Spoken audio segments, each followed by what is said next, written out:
Leo, hi, welcome to Mr. Queen PH. Titingnan natin what's coming to you in the next 30 days from the time na mapanood nyo ang reading na to dahil ito ay isang timeless reading. Anytime na mapanood nyo to, as long as makaka-resonate kayo, this reading is for you. Okay, so let's see. And if you're interested in private readings, meron tayong link sa description at sa pinned comment.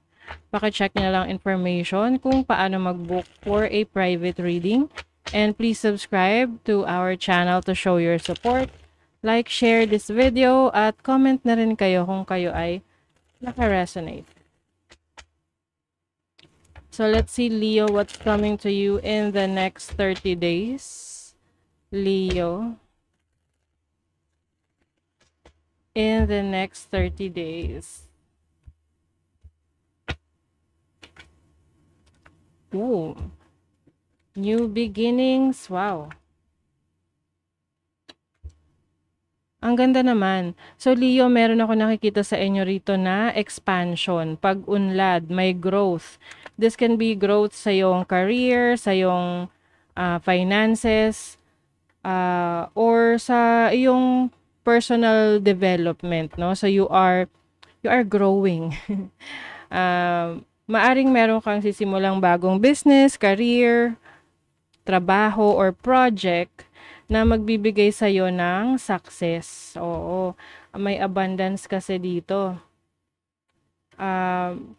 Ito yung tipong gusto mo talagang gawin. Ito yung you have passion for it. Yung talagang masasabi mo na nag-e-enjoy ka when you're doing it. So, doon ka makakakuha ng abundance, happiness, prosperity. Mas lalong lalakas yung iyong yung iyong tiwala sa iyong sarili. Yung confidence mo, yan ang magdadala sa iyo sa success. And this is the time na mas mafe-feel mo na parang energetic ka. Marami kang kayang gawin. And then, maari kasing nagkaroon kayo ng self-reflection. Marami kayong ni-review, in-assess sa sarili ninyo na mga bagay na dapat nyong i-improve, mga bagay na dapat nyong ayusin sa buhay nyo. Meron ding self-isolation dito. So, yung iba sa inyo pwedeng umiwas kayo sa mga toxic sa buhay nyo, or umalis kayo sa isang environment na hindi na kayo nag-grow. This can be a career or a business or anything na nagli-limit sa'yo or nagbibigay sa'yo ng parang naghihinder sa'yo, pumipigil sa'yo para umalis ka sa comfort zone mo. And now I see you exploring new things. So you are now tapping into your passion, yung skills mo, abilities mo. Some of you may mga travel opportunities in the next 30 days. This can be travel sa ibang bansa or sa neighboring towns ninyo, or neighboring town or neighboring countries.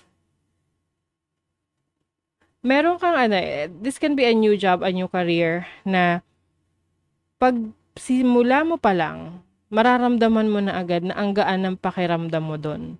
Na mas may kalayaan kang magtrabaho. Kasi 'di ba may mga work na pagpasok mo pa lang parang ang dami ng rules, ang dami ng mga dapat gawin at hindi dapat gawin. Yung parang nasasakal ka.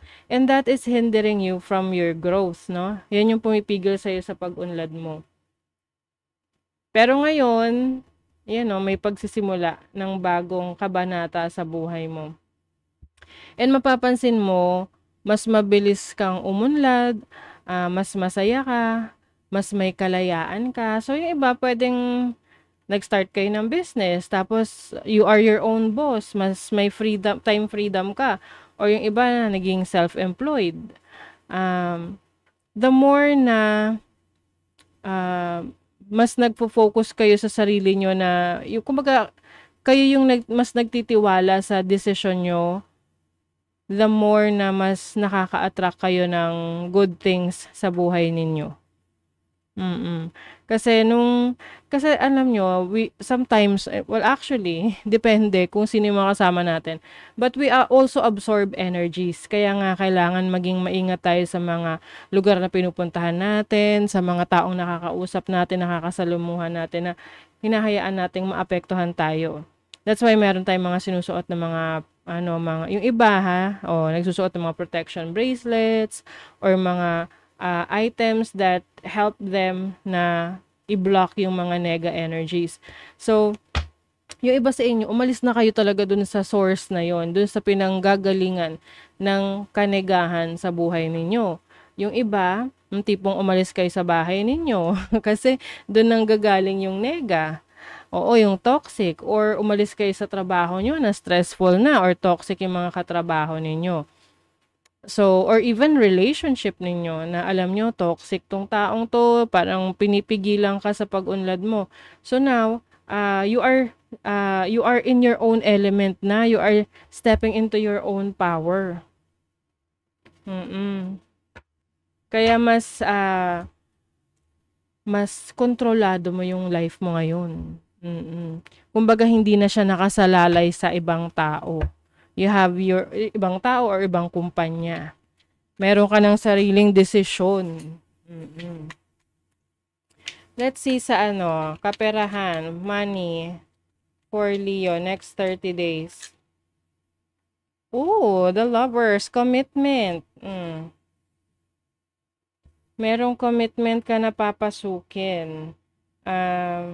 This is also parang dedication din to no, na kung ano man yung bagay na sinimulan mo, ginagawa mo ngayon, career, or even relationship, andun yung commitment mo na mas maayos.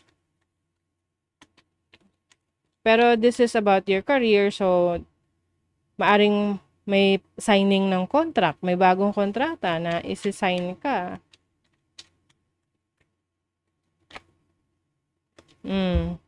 You have the Three of Swords. Three of Swords is challenge para sa'yo sa career mo. Maaring merong kang kailangang pagdaanan na challenging situation sa trabaho, career, or business mo para magbigay daan dito sa pagbabago, dito sa bagong opportunities for you. Let's see sa love life. Yung iba sa inyo, pagdating sa love life ninyo, medyo parang may hindi kasiguraduhan dito Oo, you may be connecting with someone, pero hindi mo sigurado yung intention ng person na to. So, follow your instinct, follow your intuition, kasi kung ano yung sinasabi ng instinct natin, yun, malamang sa alamang yun talaga yun yung totoong mga bagay na dapat mong malaman or nangyayari ng lingid sa kaalaman mo. So, if you feel like something is off sa isang tao na you are connecting with, then learn more about it, no? I-research talaga. Kumbaga mag-imbestiga ka rin. Good cheer, best possible decision. So, meron kang major decision na gagawin in the next 30 days na wag kang mag-alala kasi ang magiging decision mo yon na yon ay best for you. And there are people na nakasurround sa buhay mo, kumbaga nakapaligid sa'yo, na totoong nagmamahal sa'yo or really cares about you. You also trust your decision. Alam mo sa sarili mo na yung mga gagawin mo moving forward in the next 30 days ay susuporta or mag-a-align sa mga goals mo. Diba? You are about to release something that is no longer serving you. Sometimes the best way to go is to simply sometimes the best way to grow is to simply let go. Oh, that makes sense, no? Kasi diba, onset of the reading, sinasabi ko rito na, may growth, may pag-unlad. So, bago nyo ma-experience yon, may kailangan kayo i-let go, diba? Can be relationship or a toxic environment para mas magkaroon ka ng space for new experiences and new opportunities. Breathe. The calmer you are, the more time slows down and the easier it is to get everything done. Yan. Huwag ka magpanik. Kalmahan mo lang daw para lahat, isa-isa na kailangan mong magawa matapos ma-accomplish ay magagawa mo. Okay? So that is your reading, Leo. Thank you so much. See you again.